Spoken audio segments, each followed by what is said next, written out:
to go from there to Wales. That's right. Have you been planning on visiting Wales anytime soon? No? OK. But apparently if you are, you could see your holiday budget stretched under government plans for them to pay a, quote, tourist tax. Someone outside said to me earlier on, would you pay to go to Wales? To which I said, no. And then I realised, actually, I already pay to go to Wales because I have to go over a toll, don't I? Or as someone that I'm friends with, he calls it, he is Welsh, the bridge into heaven. So there you go.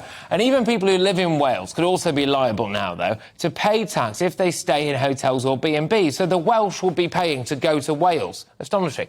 But unsurprisingly, the plans have been met with a mixed reaction. So should we pay to stay in countries that aren't our own? Joining us now is Managing Director of North Wales Tourism. It's Jim Jones. Thank you very much, Jim. I mean, is this tourist tax a good idea? Wales is absolutely lovely.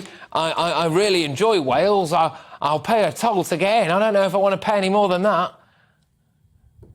Hey, good afternoon, Patrick. Thank you for those kind sentiments about Wales. And the toll into Wales is no longer there, so you can get into Wales. There you go. I'll pay a tourist tax now. Then I'll pay it. I'll just forget what I said about the toll. I'll go to Wales.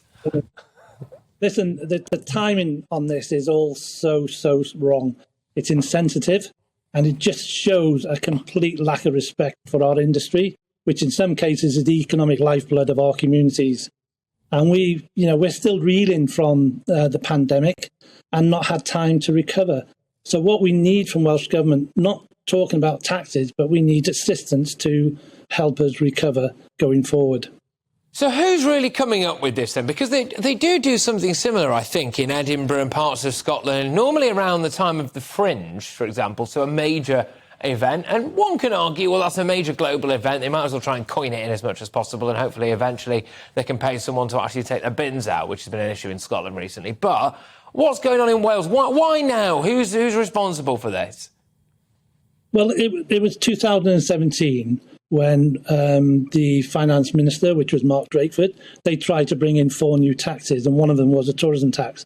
It failed then, and we're hoping it's going to fail going forward because, most local authorities are using the argument that they need extra income to help manage the destination. But Welsh Government give these local authorities millions of pounds in what's called an enhanced population grant. So the more visitors, the more money those local authorities get in order to manage their destination properly. And the question is, where is that money going? Because literally it is millions. So the argument is to get more money to invest in the infrastructure. At the moment, they're talking about a very low tax. However, as with everything else, council tax, it grows over a period of time. Yeah. I've got to ask, do the Welsh people actually like tourists? I've got a few friends of mine whose families have had second homes over there, and it's been a mixed reaction, Jim. It has. Listen, tourism is the lifeblood of many communities, that I've already said. We love the tourists, whether they come from England, Wales, Scotland, Ireland, or overseas. And I'm in Japan at this moment in time. And the reason I'm here is trying to entice the Japanese to come over to Wales, and North Wales especially, on holiday. So, the Welsh Government, I think, after what we've been through, and seriously, Patrick, what we have been to, this industry has suffered so much. So to come after the recent elections, to be faced with a number of taxes that's basically having a huge impact on our industry at this moment is so wrong.